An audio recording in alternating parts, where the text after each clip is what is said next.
¿Alguna vez has tenido una pistola apuntándote a la cabeza? Yo sí, y no lo recomendaría, pero diré esto. En realidad, es una experiencia ligeramente psicodélica. En los momentos después de ver a mi posible asesino sacar su pistola de la cintura, cargar una bala y luego apuntar el cañón directamente a mi cara, era como si pudiera oler el aire y saborear el techo de mi boca. Cuando habló, nunca había escuchado a alguien tan atentamente en toda mi vida, y cuando me hizo una pregunta, usé cada onza de fuerza física y mental que tenía para forzar una mentira. Era como ese lazo dorado que use a la Mujer Maravilla, con una sola mirada a la pistola y casi tuve un aneurisma tratando de no decir la verdad. Pero ahora que te he intrigado lo suficiente con una especie de adelanto de esta historia que viene, supongo que muchos de ustedes probablemente se están preguntando, bueno, ¿cómo terminaste con una pistola apuntándote a la cara? Pues ahora tengo que contártelo. Estaba trabajando en el turno nocturno en un motel de mala muerte en las afueras de Winnington, Illinois. Mis dos mejores amigos lograron conseguir entradas para Lollapalooza el año anterior, mientras que yo, sin un centavo, ni siquiera podía permitirme un billete de autobús. Ellos tuvieron el mejor fin de semana de sus vidas, y yo pasé el fin de semana entregando currículums y jurando no volver a quedarme fuera de algo así. Una larga y agotadora búsqueda de empleo terminó en conseguir un puesto nocturno en el motel, y durante unos 7 meses y medio, trabajé de 9 de la noche a 6 de la mañana, 5 noches a la semana. Definitivamente no era el peor trabajo que había tenido, pero tenía dos modos: total aburrimiento o las cosas más extrañas y salvajes que jamás hayas visto en tu vida. Una vez vi a un tipo caminando en medio del estacionamiento completamente desnudo en medio de la noche, haciendo pis ahí, como si nada. Me tomó un buen minuto darme cuenta de que estaba sonámbulo, o debería decir haciendo pis dormido, y que no estaba completamente fuera de sí. Y otra vez vi a dos drag queens enfrentándose a punto de pelear. Una de ellas puso su bolso gigante en el suelo y luego se lanzó contra su compañera. Mientras rodaban por el suelo, un pequeño perro saltó del bolso y luego corrió hacia la oscuridad, ladrando todo el camino. Las dos drag queens inmediatamente olvidaron por qué estaban peleando. Se levantaron y luego corrieron tras su perro gritando «¡Pickle, Pickle, vuelve!». Y nunca las volví a ver, o tal vez sí, pero no las reconocí. Como dije, esto era tal vez el 10% del trabajo, y el otro 90% consistía en un tedio incalculable como nunca antes había experimentado la humanidad. Durante el otoño e invierno de 2006 a 2007, leí más libros en esos 6 meses de los que había leído en toda mi educación escolar, y estaba haciendo justo eso, leyendo un libro la noche en que me apuntaron con una pistola. Eran cerca de las 12:30 de la noche cuando escuché la puerta del área de recepción abrirse. Dejé mi libro, levanté la vista, y ahí estaba este tipo acercándose a mi escritorio. Un tipo completamente normal, con apariencia de papá, pero con una sonrisa realmente extraña en la cara. Parecía que estaba forzándola, así que en lugar de parecer amistoso, parecía súper amenazante, y el hecho de que respiraba pesado no ayudaba en absoluto. Se acercó directamente al escritorio, y con esa extraña sonrisa afilada en la cara, me preguntó si una pareja había hecho el check-in hace unas pocas horas. Luego describió a la pareja con bastante detalle en realidad, y perdió la sonrisa por completo por un segundo, cuando le dije que no podía divulgar esa información. Eso no era exactamente cierto.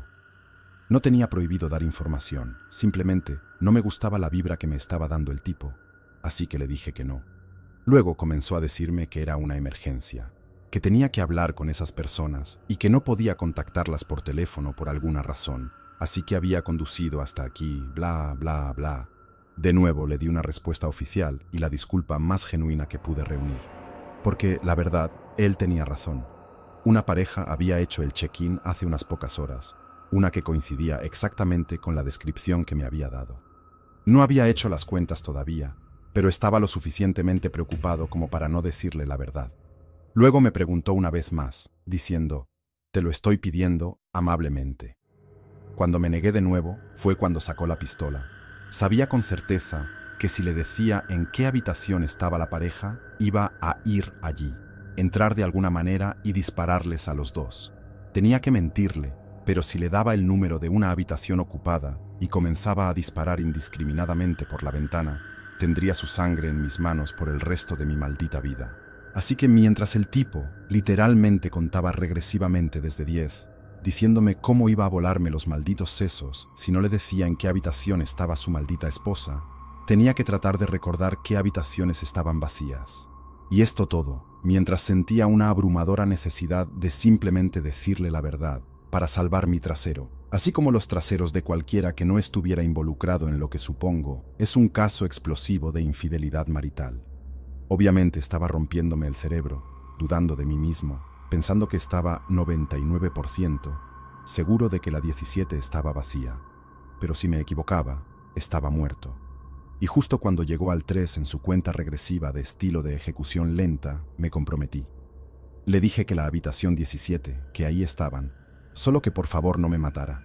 Su sonrisa regresó, genuina esta vez, y me dijo, buen chico. En cuanto salió del área de recepción, corrí a la oficina trasera, cerré la puerta con llave y llamé a la policía. Teníamos unos pequeños monitores ahí que mostraban el estacionamiento y las puertas de las habitaciones, así que mientras estaba en la llamada al 911, pude ver lo que estaba haciendo el tipo.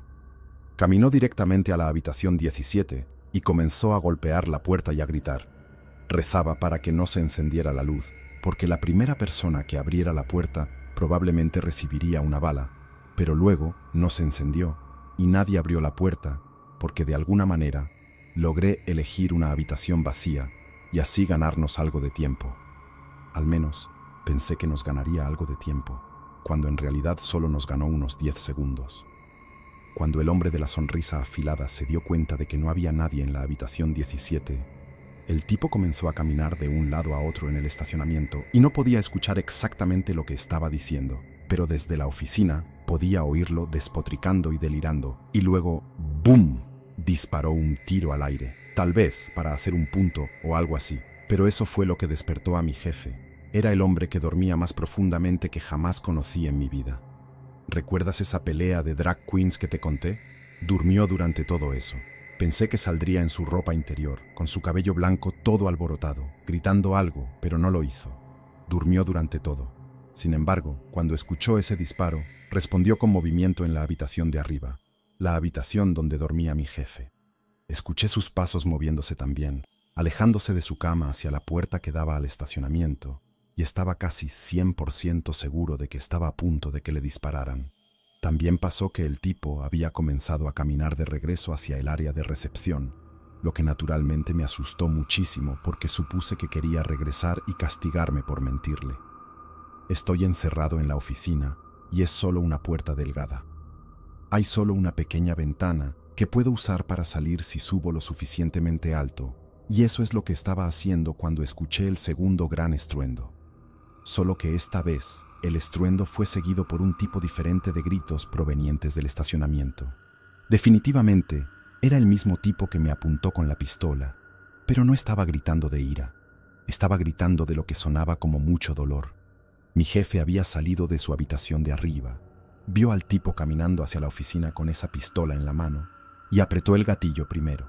Solo que la cosa era que su arma no era una pistola. Era una escopeta de doble cañón calibre 12 y las balas estaban llenas de sal gruesa. El tipo todavía estaba gritando de dolor cuando la policía le puso las esposas y para cuando llegaron los paramédicos, era un desastre sangriento y gimoteante cuando lo pusieron en la parte trasera de la ambulancia. Mi jefe le había disparado en la cara casi a quemarropa, enviando docenas de cristales afilados de sal gruesa desgarrando su cara. Creo que a distancia los disparos no hubieran hecho nada excepto asustarlo, pero de cerca, digamos que me sorprendería si recuperó toda su visión después del daño que le hicieron. Algún tiempo después le pregunté a mi jefe por qué usaba sal gruesa, y en los segundos después de preguntar, me di cuenta de lo tonta que era mi pregunta. No mata a un hombre, dijo, pero duele, y vaya que tenía razón. La forma en que el tipo gritó, la forma en que el dolor lo desmoronó lentamente hasta que no fue más que un desastre. No quiero sentir nunca un dolor así mientras viva. Seguí trabajando en ese motel unos meses más y luego encontré un trabajo que no me hacía sentir como un vampiro. Fue agradable recuperar la luz del día, pero te diré algo. Nunca me sentí tan seguro como cuando trabajaba en ese escritorio de recepción, no con Clint Eastwood regordete durmiendo en la habitación de arriba.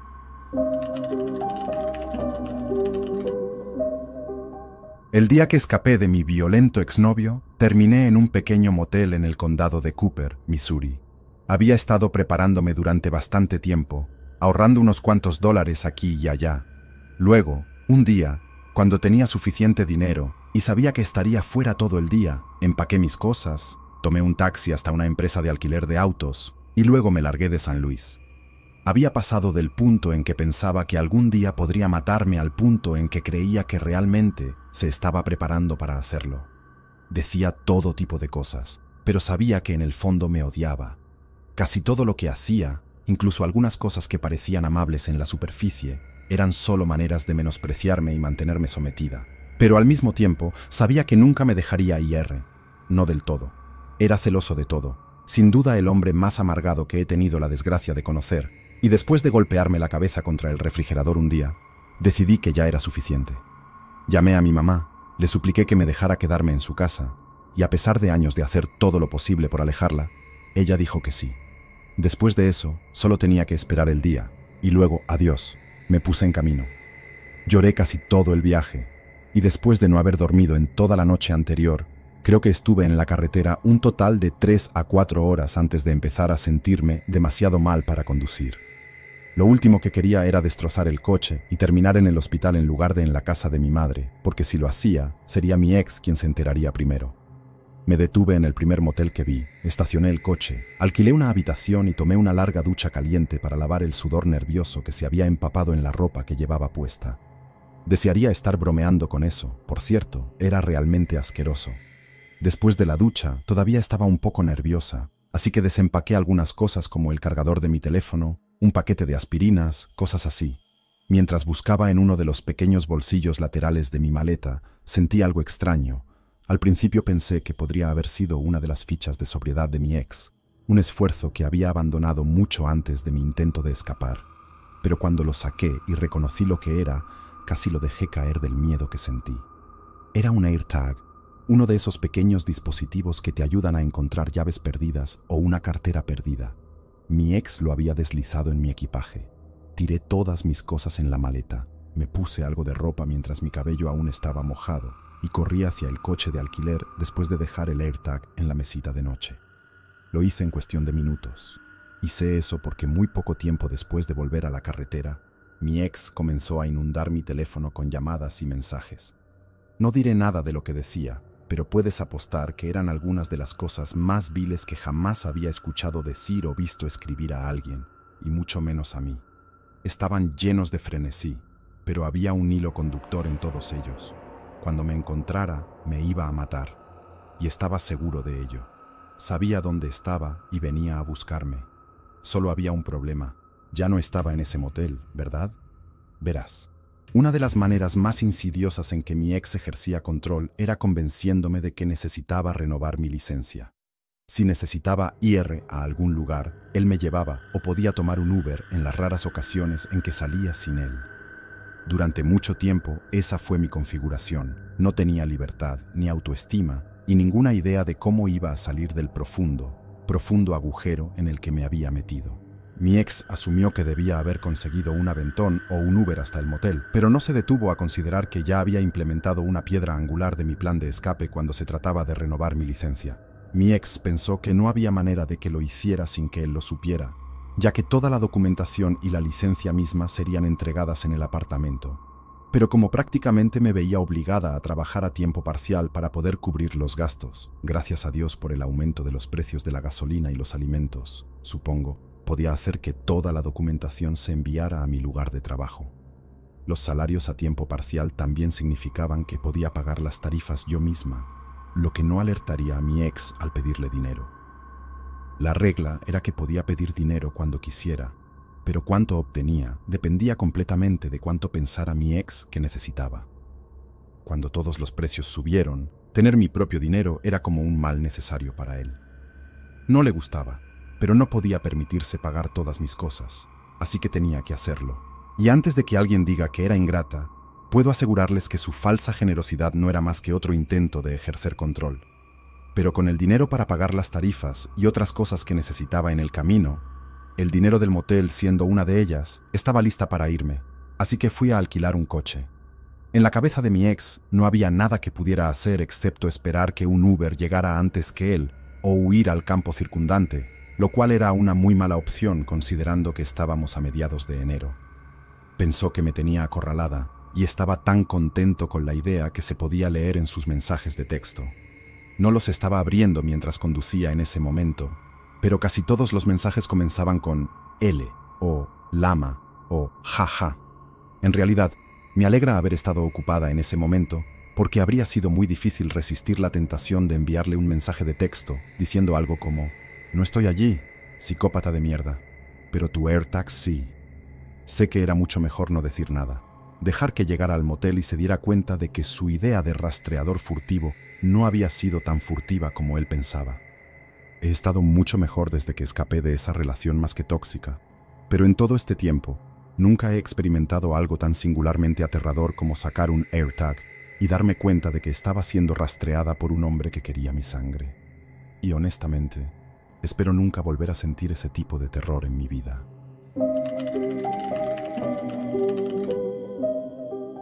He volado 3 veces en mi vida adulta, y solo porque fueron vacaciones europeas o asiáticas, que incluían lugares que consideraba de lista de deseos, y la única razón por la que pude soportar esos vuelos fue porque estaba hasta los topes de Xanax. También fui a la universidad en varios estados lejos de casa, exactamente 7 en realidad, lo que significaba que cuando se trataba de viajar a casa para las vacaciones, los viajes a veces se convertían en asuntos de Tolkien. Salía de Vermont temprano en la mañana y luego hacía 10 horas de manejo sólido, lo que generalmente me llevaba a algún lugar rural de Virginia.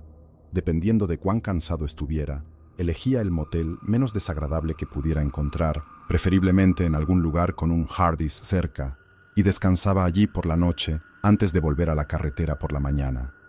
Así que estoy manejando a casa para el verano al final del segundo año en la Universidad de Vermont, y para ese entonces tenía un motel y un Hardee's preferidos en los que me detenía. No quiero revelar el nombre del lugar, pero supongo que al saber que está cerca de un Hardee's, alguien en algún lugar lo descubrirá eventualmente. De todos modos, llegué al motel, pagué por mi habitación y luego me dirigí al Hardee's para cenar tarde con galletas y tostadas francesas. Después de eso, regresé a la habitación, me duché y luego vi un poco de televisión. Aguanté hasta las 11:30 de la noche, antes de que finalmente no pudiera más. Me levanté de la cama, fui a mis maletas y busqué en un bolsillo lateral hasta que saqué un paquete arrugado de cigarrillos. Durante ese segundo año de universidad me da vergüenza decir que empecé a fumar por uno de mis compañeros de cuarto. Es un hábito repugnante y mirando hacia atrás no puedo creer lo estúpido que fui al engancharme.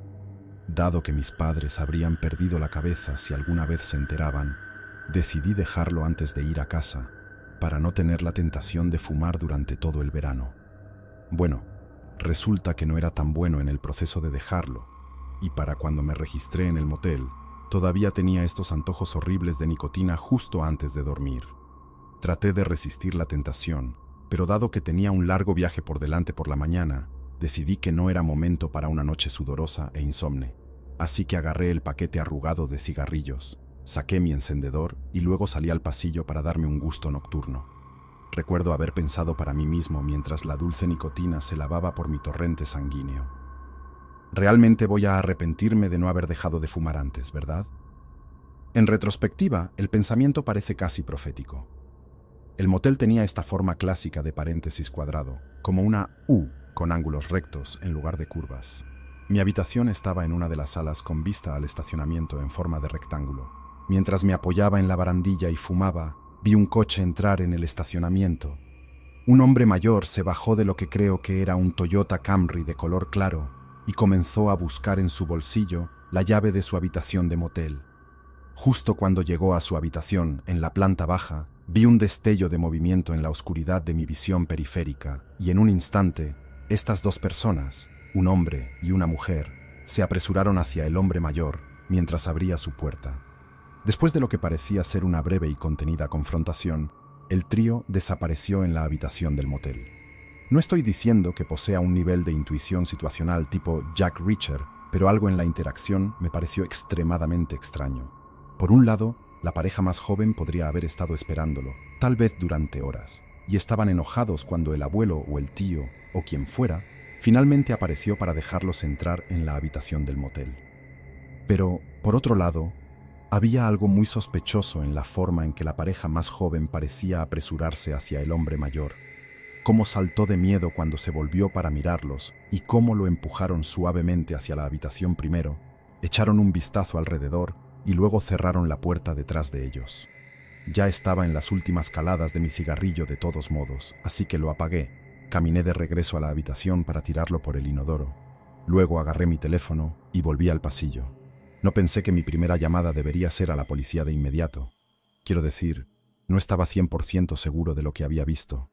Me sentiría como un completo idiota si la policía apareciera y derribaran la puerta de la habitación del motel y resultara que la mitad femenina de la pareja más joven solo necesitaba ir al baño con urgencia y por eso se apresuraron a la habitación del motel. Pero aún así, estaba listo para llamar al 911 si veía algo más, así que me quedé en el pasillo y seguí observando la habitación del motel en la que había visto entrar a las 3 personas. Luego, un segundo o dos más tarde, se me ocurrió una idea. Podría bajar al área de recepción, explicar la situación de manera vaga y luego preguntar muy amablemente cuántas personas estaban registradas en esa habitación. Pero luego, incluso si dijeran que solo una persona, estoy bastante seguro de que el motel no estaba operando una política de no invitados, y en ese momento, una vez más, tuve la sensación de que estaba exagerando totalmente lo que había visto, además de meterme donde no me llamaban. Y con eso en mente, decidí abandonar la idea de preguntar en la recepción, y luego simplemente regresar a mi habitación e intentar dormir. Luego, literalmente en el momento en que me di la vuelta, escuché 2 fuertes pero amortiguados golpes que obviamente venían de una de las habitaciones al otro lado del estacionamiento. Crecí alrededor de armas de fuego y supe al instante lo que había escuchado, así que mi reacción inmediata fue esconderme detrás de uno de los pilares de concreto que sostenían el pasillo superior y llamar al 911 para informarles que se habían disparado algunos tiros. Pero justo cuando me escondí detrás de ese pilar y asomé la cabeza para seguir viendo el estacionamiento, no tuve la oportunidad de marcar el 911 antes de que la puerta de la habitación de las 3 personas se abriera de golpe. La primera persona en salir corriendo fue la mitad masculina de la pareja más joven y parecía estar cojeando un poco, pero aún así logró cruzar todo el estacionamiento antes de que la mitad femenina emergiera. Ella cayó de bruces al salir por la misma puerta de la que su hombre acababa de salir corriendo, pero se levantó y corrió un poco más antes de que el hombre mayor, el que había visto primero, saliera de la habitación del motel y le disparara. Me agaché detrás del pilar de nuevo, haciéndome lo más delgado posible. Luego pasé demasiado tiempo desbloqueando mi teléfono debido a lo mucho que me temblaban las manos en ese momento. Luego, antes de poder realmente hacer la llamada y poner el teléfono en mi oído, escuché 2 cosas en rápida sucesión.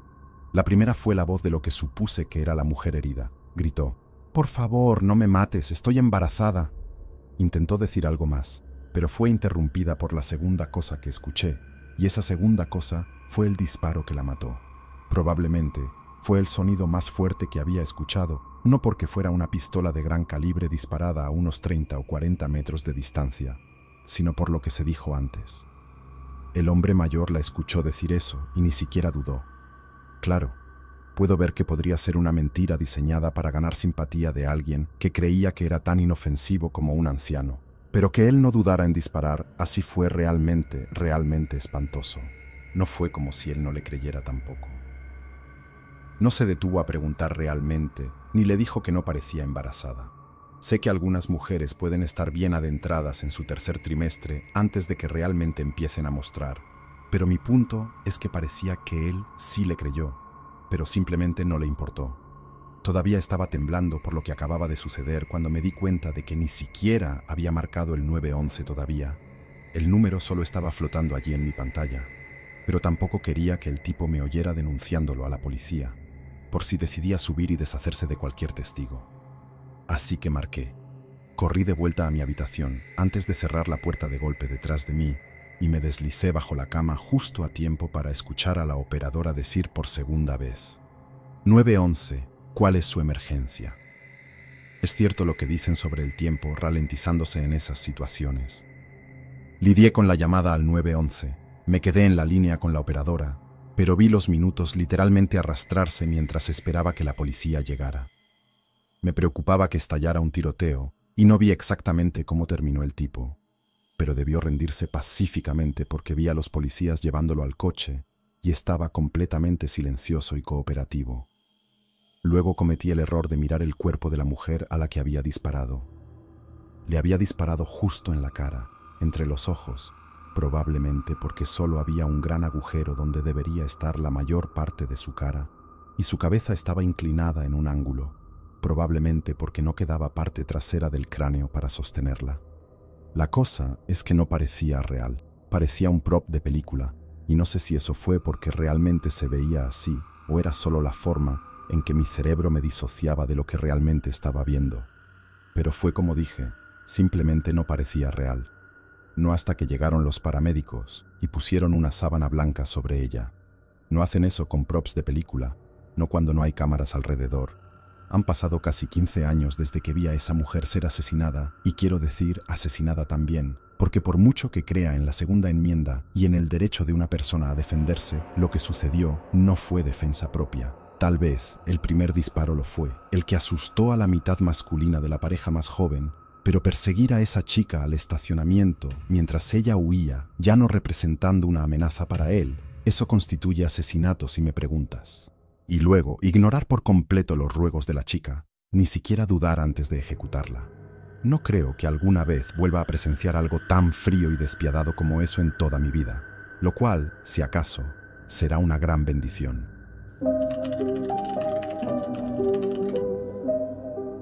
Me gradué de UC Berkeley con un título en trabajo social en 2009. Desde la secundaria, había tenido el corazón puesto en trabajar con niños y familias vulnerables, y los orígenes de eso son otra historia. Supongo que se podría decir que todo se reducía a que tenía algo así como un complejo de Salvador, y durante un tiempo lo encontré muy gratificante.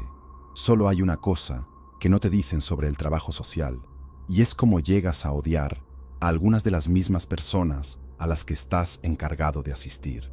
Diría que alrededor del 60 al 70% de las personas con las que traté durante el año que pasé en el trabajo eran buenas personas de buen corazón, que simplemente estaban pasando por un mal momento, y generalmente no por su culpa. Pero luego estaba el 30% restante. Aproximadamente 1 de cada 3 casos me recordaba esa línea de la Divina Comedia de Dante: abandonad toda esperanza, los que aquí entráis. Lo peor, con diferencia, eran las personas que fingían ser una familia feliz durante mis visitas, pero que claramente descuidaban o abusaban de sus hijos a puerta cerrada. Si hubiera estado trabajando para servicios de protección infantil, esas visitas habrían terminado de manera muy diferente, pero no era así, por lo que tenía que morderme la lengua, hacer mi trabajo y luego esperar que mis informes a CPS fueran respondidos antes de que fuera demasiado tarde. Al final del primer año estaba a punto de quebrarme. Encontraba profundamente irónico que el trabajo social se presentara como una especie de profesión para personas que se preocupan cuando, en realidad, es más adecuada para aquellos que no tienen emociones en absoluto. Confesé a mi jefe mis miedos de que estaba desarrollando una relación adversarial con las personas por las que se suponía debía sentir compasión. Pensé que la admisión resultaría en que presentara una solicitud de desempleo, pero en cambio, mi jefe hizo una sugerencia. En lugar de ser trabajador social, quizás considera ser oficial de libertad condicional, dijo. Conocía a un tipo que había sido oficial de libertad condicional durante casi 20 años, y, si me conocía tan bien como pensaba, sería perfecto para mí. Recuerdo exactamente lo que dijo que me convenció también. Puedes ayudar a los que realmente quieres, y a los que no, te pagan por hacerles la vida imposible. 20 minutos después, estaba en el sitio web del CDC, buscando una posición vacante, y eso fue hace 12 años. He sido oficial de libertad condicional desde entonces y fue la mejor decisión que he tomado. Mi jefe tenía toda la razón. No todos los presos bajo libertad condicional son como los que se ven en las películas. De hecho, al menos el 50% de los tipos con los que he trabajado a lo largo de los años eran similares a los que traté en el trabajo social. Eran buenas personas, algunas de las cuales habían tomado muy malas decisiones en sus vidas, pero asumieron la responsabilidad de sí mismos y claramente querían hacer un cambio para mejor. Tratas de mantener una relación lo más profesional posible con tu liberado por razones obvias, pero creo que 1 o 2 de ellos, en otra vida, podríamos haber sido amigos. Uno de ellos era un tipo de unos 60 años al que llamaré Smokey. No quiero revelar el nombre real de Smokey, ni ningún otro detalle personal por eso, pero a pesar de su pasado extremadamente turbio, Smokey en realidad era un buen tipo. Sé que eso puede cuestionar mi juicio moral cuando te diga que Smokey era un asesino convicto con 35 años en prisión, pero era cierto. Todo lo que hizo Smokey fue matar a un hombre que inevitablemente lo habría matado a él. Solo lo hizo de manera preventiva en lugar de en defensa propia. Según tengo entendido, el hombre que Smokey mató era un verdadero sinvergüenza, no alguien a quien podrías llamar civilizado en absoluto. No estoy diciendo que mereciera morir, pero Smokey podría haber hecho mucho peor considerando el tipo de travesuras en las que estaba involucrado antes de ir a prisión. No estoy tratando de hacer excusas por lo que hizo. Quitó una vida y merecía ser castigado por ello, pero el hombre que salió de prisión no era el mismo hombre que entró. Durante las últimas evaluaciones que hicimos, todo lo que hicimos fue beber cervezas de raíz y charlar. Smokey estaba completamente sobrio, no bebía, tenía un trabajo como mecánico de camiones y estaba en el proceso de reconectarse con la hija adulta de la que se había distanciado hacía mucho tiempo. Estaba limpio y sereno, como dicen, y el día en que sería liberado de la libertad condicional se acercaba rápidamente. Así que un día, Smokey y yo estábamos hablando y tocó uno de los temas regulares en nuestras conversaciones. A menudo hablaba de cuántas veces había tenido encuentros cercanos durante su carrera criminal y de la suerte que había tenido al salir ileso de cada uno de ellos. Durante conversaciones anteriores, había considerado redundante preguntar sobre estos encuentros cercanos. Había muy pocas posibilidades de que un exconvicto compartiera detalles de su pasado criminal conmigo, especialmente cosas de las que se había salido con la suya. Pero en una de esas evaluaciones finales, Smokey me contó una historia. Técnicamente hablando, no detallaba que él hiciera algo ilegal o al menos nada por lo que correría a informar a mis superiores, no en esa etapa, pero honestamente fue una de las historias más aterradoras, al menos la historia real más aterradora que creo haber escuchado. Muchos años antes de que Smokey recibiera su condena por asesinato, trabajaba para una operación de tráfico de narcóticos que operaba a lo largo de la costa oeste. Al principio, solo era músculo, supongo, pero al igual que en cualquier otra organización profesional, sus jefes comenzaron a darle más y más responsabilidad a medida que demostraba su competencia. Esto podría implicar supervisar un envío, reunirse con un posible contacto o, en este caso, atar un cabo suelto. En esa etapa de su carrera, Smokey nunca había disparado ni apuñalado a nadie, y mucho menos había quitado una vida. Si tenía un problema con alguien, usaba las manos y era lo suficientemente grande como para que solo la amenaza de violencia fuera suficiente para evitar conflictos potenciales. Pero según él, el trabajo que le dieron no era como ejecutor, sino como verdugo. Smokey fue llamado a la oficina de su jefe, que operaba en algún tipo de negocio de fachada. Le preguntaron si conocía a un chico al que llamaremos Babyface. Y sí, lo conocía, porque todos lo conocían. Babyface tenía poco más de 20 años, pero parecía que podría pasar por un estudiante de primer año de secundaria, con rasgos muy juveniles, sin un solo pelo en la cara y con una estatura de apenas 1,65 m, pero lleno de esa energía entusiasta y juvenil. Había estado trabajando para los traficantes durante un par de meses cuando, un día, desapareció repentinamente de la faz de la tierra durante 24 horas. No contestaba su teléfono, no estaba en ninguno de los lugares donde solía estar, era un fantasma durante todo un día. Luego, los envíos de los traficantes comenzaron a ser interceptados al cruzar las líneas estatales en Oregón. Para el jefe, no era una coincidencia. Babyface había sido arrestado por la policía y obviamente había delatado. No había otra forma de explicarlo, al menos no a los ojos del jefe. Y así, Smokey recibió una tarea simple: encontrarse con Babyface en un motel en medio de la nada, llevarlo a un campo de algún granjero y luego dispararle en la cara y cortar la palabra rata, en su cuerpo, en la cara, el pecho, no importaba, solo tenía que decir rata.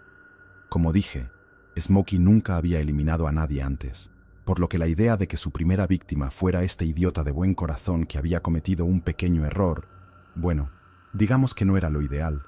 Además de eso, y esto es según Smokey, no yo, sentía que eliminar a este chico era jugar en manos de la DEA. Smokey dijo que era una práctica bastante común para ellos capturar algunos de tus envíos, y luego arrestar a uno o dos de tus compañeros con cargos falsos justo antes de la incautación. Los chicos que atrapaban se resistían a la policía durante 24 horas, sin decirles nada, pero luego los jefes pensaban que era un delator. Mejor escenario para la DEA. El delator es asesinado y pueden abrir una investigación de asesinato si su caso de narcóticos no es sólido. De esta manera, pueden debilitar la estructura y la moral de la organización, haciéndolos más nerviosos y, por lo tanto, mucho más propensos a cometer errores.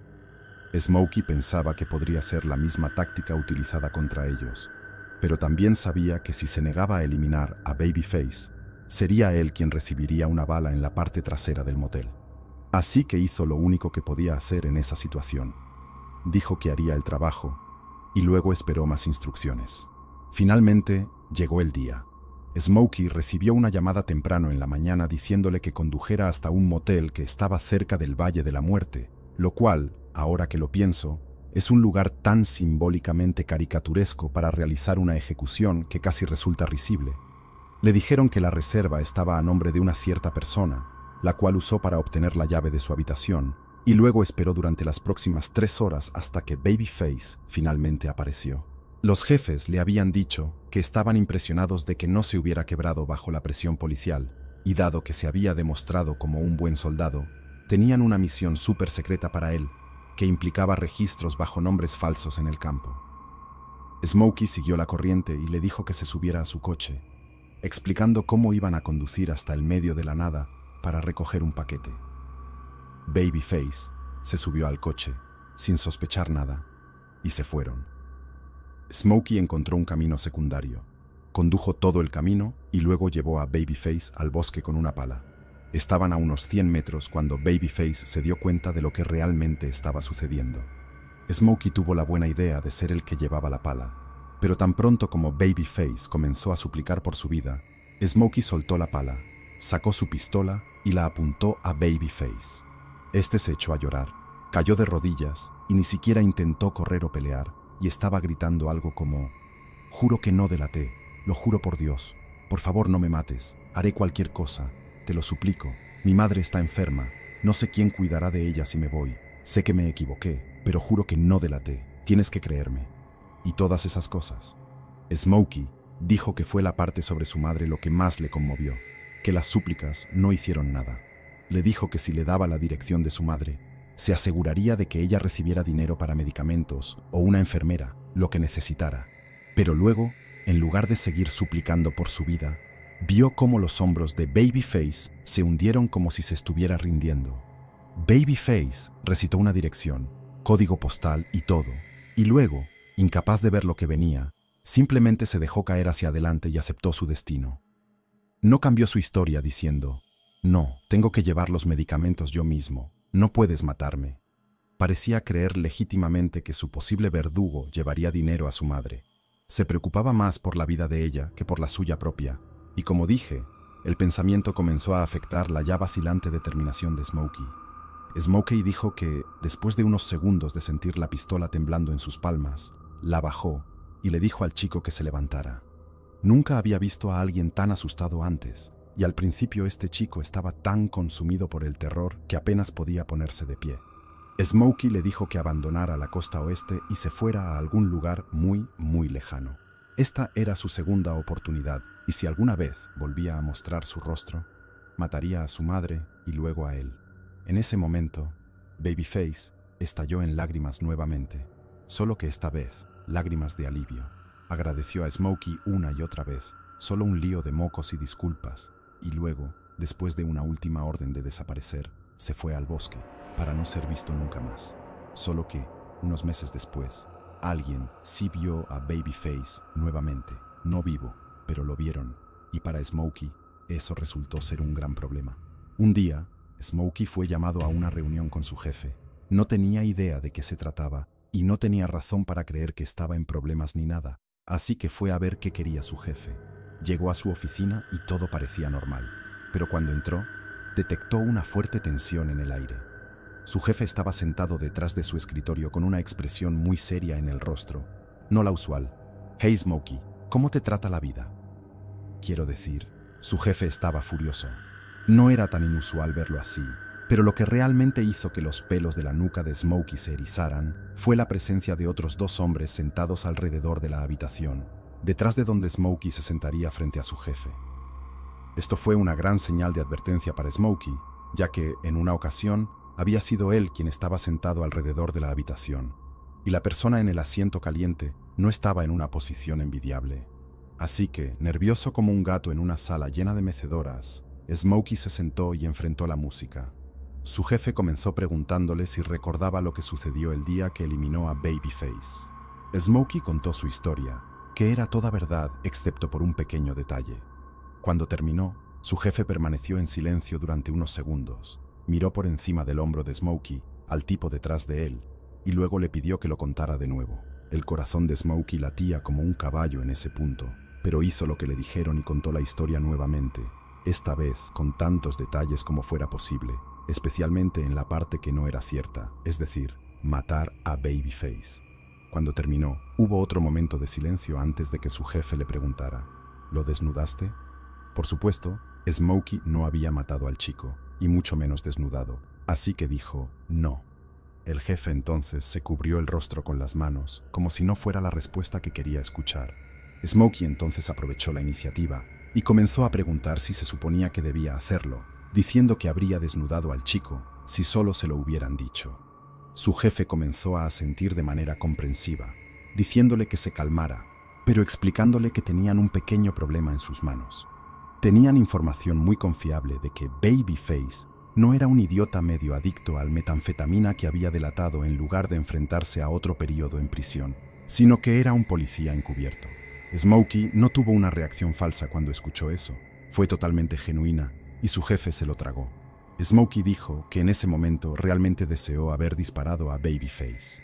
Pensaba que estaba haciendo algo bueno al decirle que se fuera, pero parecía cada vez más que era el mayor error de su vida. Smokey había cometido un gran error, pero no era desechable, no de la misma manera que Babyface había sido, o al menos la persona que creían que era. En lugar de ser eliminado, Smokey tuvo la oportunidad de corregir las cosas.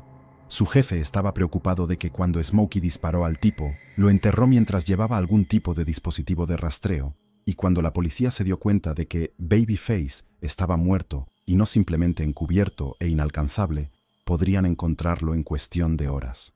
Así que Smokey, junto con los otros dos hombres en la habitación, tenían que conducir hasta donde enterró al policía encubierto, desenterrarlo y luego moverlo a otro lugar después de quitar cualquier dispositivo de rastreo o micrófono que tuviera. Fácil, ¿verdad? Bueno, como sabemos, Smokey no se dirigía allí para desenterrar al encubierto, se dirigía allí para cavar su propia tumba. Pero, ¿qué más podía hacer? Si trataba de darles largas, su historia se desmoronaría y, si eso sucedía, no había esperanza de salir vivo de allí. Así que, en lugar de intentar defender su caso con los jefes, quienes nunca en 1.000.000 de años creerían que no estaba trabajando con la policía, Smokey se dio a la fuga.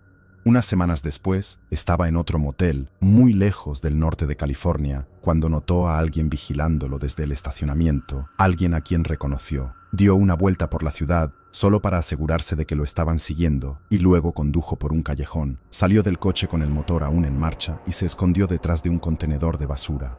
El tipo que lo seguía bloqueó su camino, luego se acercó al coche de Smokey. Smokey saltó, vio la pistola en la mano de su supuesto asesino, pero ya era demasiado tarde para que el tipo reaccionara. Smokey le disparó con todas las balas de un revólver calibre 38. Se escapó sin recoger las casquillos y aún tenía el arma homicida cuando fue detenido por un policía en moto unos días después. Y así es como terminó con sus más de 30 años en prisión, y también en compañía de mí. Smokey dijo que nunca sabrá con certeza cómo la policía supo dónde encontrarlo, pero tenía sus sospechas. Sabe con certeza que él mismo no llevaba un micrófono ni un rastreador, y es muy probable que el tipo que intentó matarlo tampoco llevara nada. Pero el tercer tipo, que parecía tomarse un descanso del agujero, un poco antes de que llegara la policía y que terminó esposado, y no con una bala en él, eso fue un poco demasiado sospechoso para no ser considerado una opción. Luego, nuevamente, existe la posibilidad de que al elegir perdonar la vida de Babyface, Smokey se ganara algunos amigos poderosos, amigos que decidieron ayudarlo. Al igual que Smokey, eligió ayudar a Babyface ese día. Smokey probablemente fue el hombre más interesante que he conocido en mi vida. No era un ciudadano respetuoso de la ley, ni un hombre exitoso, pero sí uno bueno e interesante. Smokey vive y muere en el anonimato, aunque a veces pienso que tal vez prefiera que sea así.